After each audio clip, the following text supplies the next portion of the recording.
O Senhor visitou Sara, como tinha dito, e cumpriu o que lhe havia prometido. Sara ficou grávida e deu à luz a um filho, a Abraão, na sua velhice, no tempo determinado de que Deus lhe havia falado.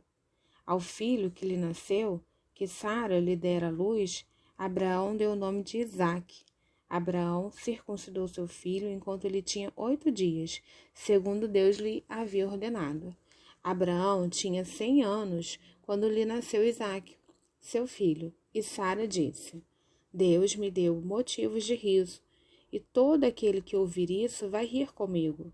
E acrescentou: Quem diria a Abraão que Sara ainda amamentaria um filho, pois na sua velhice lhe dei um filho. Isaque cresceu e foi desmamado.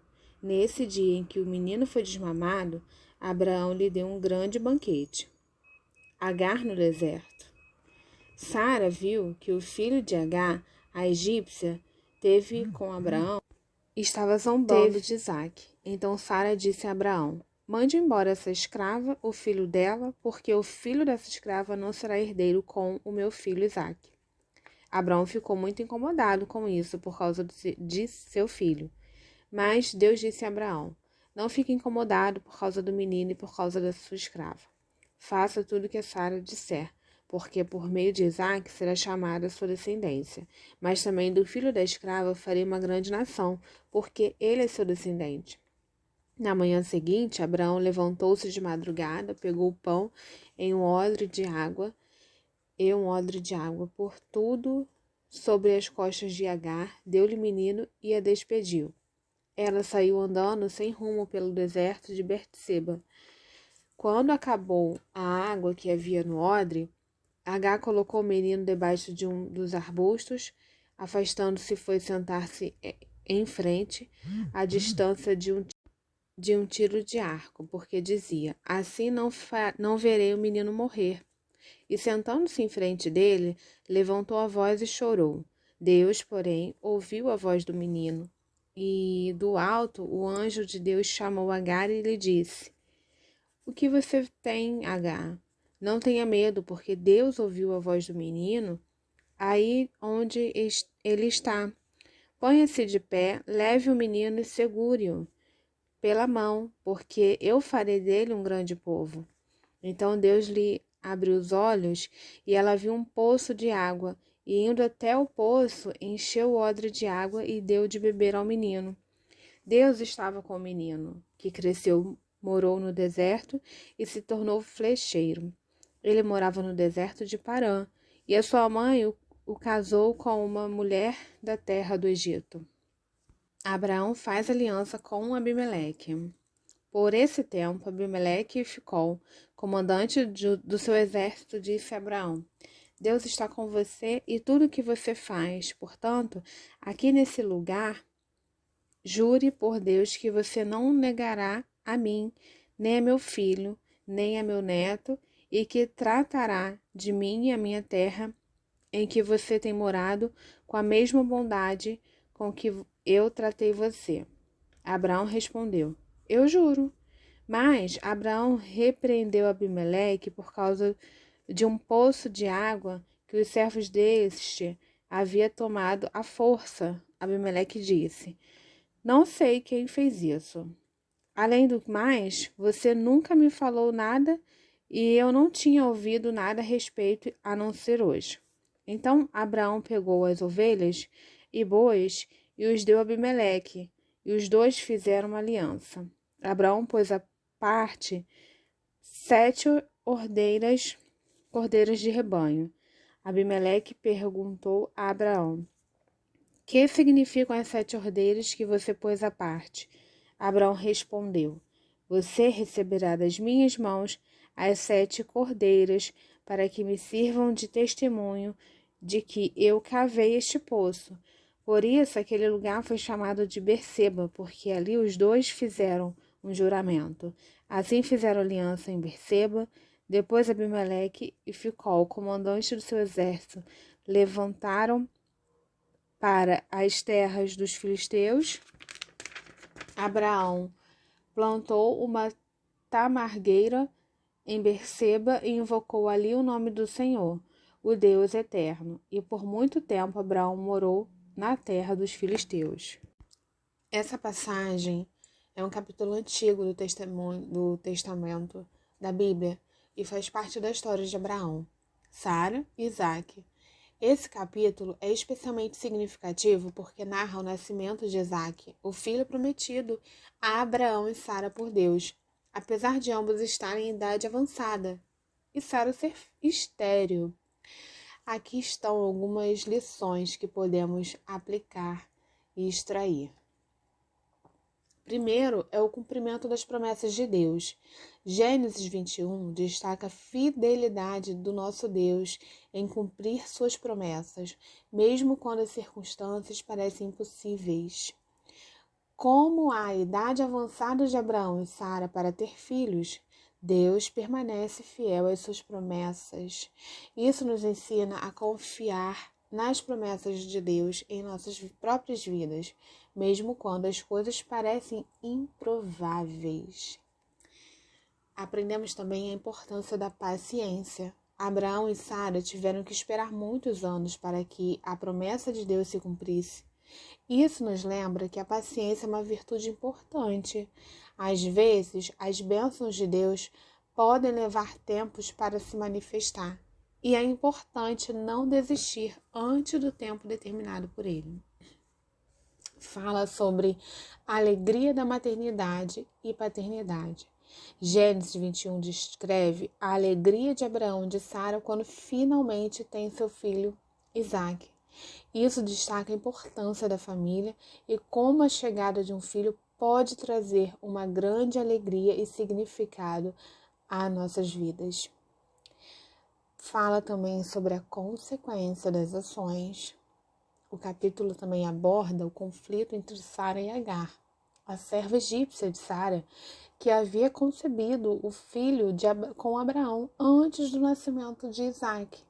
Isso nos lembra que nossas ações têm consequências e devemos ser cuidadosos para não causar conflitos desnecessários em nossas relações pessoais. Fala sobre a dependência de Deus. Abraão e Sara confiaram em Deus para a realização da sua promessa. Isso nos ensina a depender de Deus em nossas vidas e a buscar sua orientação e ajuda em todas as situações. Bom, essa parte do texto fala sobre diversas lições. Agora vamos falar sobre as lições de Agar no deserto.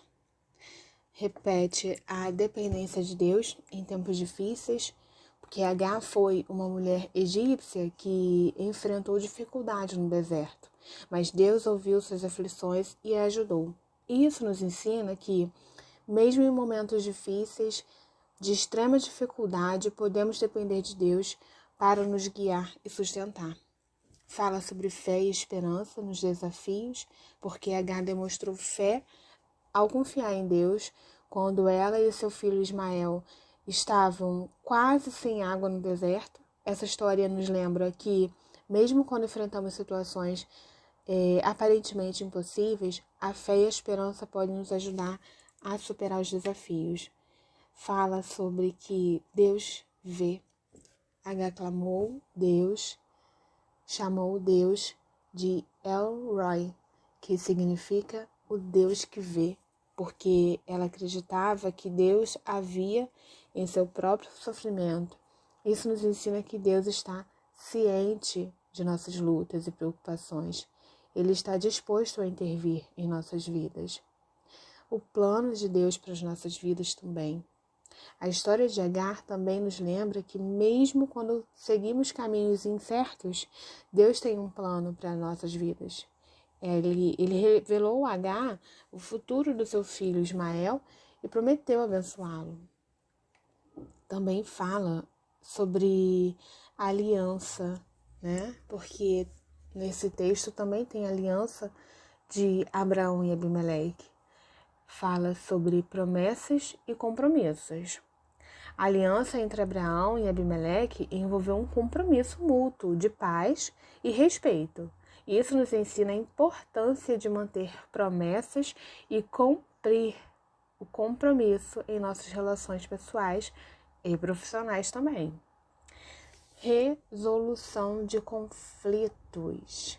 A aliança também surgiu como uma maneira de resolver um conflito.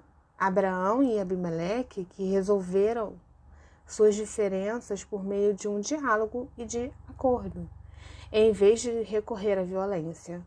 Isso nos mostra que a resolução pacífica de conflitos é uma abordagem sábia e ética. Deus como mediador. Deus desempenhou um papel fundamental na negociação dessa aliança, mostrando que ele pode ser um mediador em nossos relacionamentos e conflitos. Isso destaca a importância de buscar a orientação de Deus em nossas decisões e disputas. Fala também sobre testemunho de integridade. A aliança entre Abraão e Abimeleque serviu como um testemunho de integridade e confiança mútua. Isso nos lembra que nossas ações podem refletir positivamente os outros e promover relacionamentos saudáveis. Amém? Então agora eu quero agradecer a Deus porque você chegou até aqui. Obrigada porque você está nos escutando, absorvendo da palavra do Senhor. Creio que Ele fará grandes obras na sua vida, se você continuar firme e fiel a Ele. Vamos orar? Senhor, nosso Deus, muito obrigada, porque muito o Senhor nos ensinou nessa passagem bíblica. Que o Senhor possa sempre estar ministrando os nossos corações, nossas causas, nossos conflitos, nossas atitudes impensadas. Senhor, nos perdoe, nos ajude a melhorar. Incomoda-nos, Senhor, quando a gente estiver fazendo coisas que não agradam a Ti, que o Espírito Santo grite aos nossos ouvidos, aos nossos corações, que a gente possa ficar impossibilitado de agir de forma que entristeça o Senhor, que possamos refletir a Sua glória, Pai, através das nossas ações, nossos pensamentos, nossas falas, nossas atitudes em geral, Deus. Que possamos refletir o Senhor no nosso trabalho, na nossa casa, com os nossos filhos. Agradeço a Ti, Senhor, por cada pessoa que tem um filho, que tem uma filha. Que o Senhor abençoe o filho deles, Pai. Que o Senhor abençoe o trabalho, que o Senhor ajude nos momentos difíceis. Se tem alguém passando, Pai, por situações difíceis, uma perda, algo que só o Senhor possa reparar, Pai, em nome de Jesus, seja com eles, Deus. Se algum precisa de salvação, que sejam salvos em nome de Jesus. Principalmente, que eles reconheçam o Senhor como o Senhor e Salvador da vida deles. Eu te agradeço, Pai, por cada vida que está até aqui nesse momento, ouvindo a Sua palavra, Suas lições, uma oração a Ti, Deus. E que eles possam estar sempre contigo. Em nome de Jesus. Amém. Muito obrigada, que você possa curtir, comentar, para que essa palavra possa ser levada a mais corações, salvar mais vidas.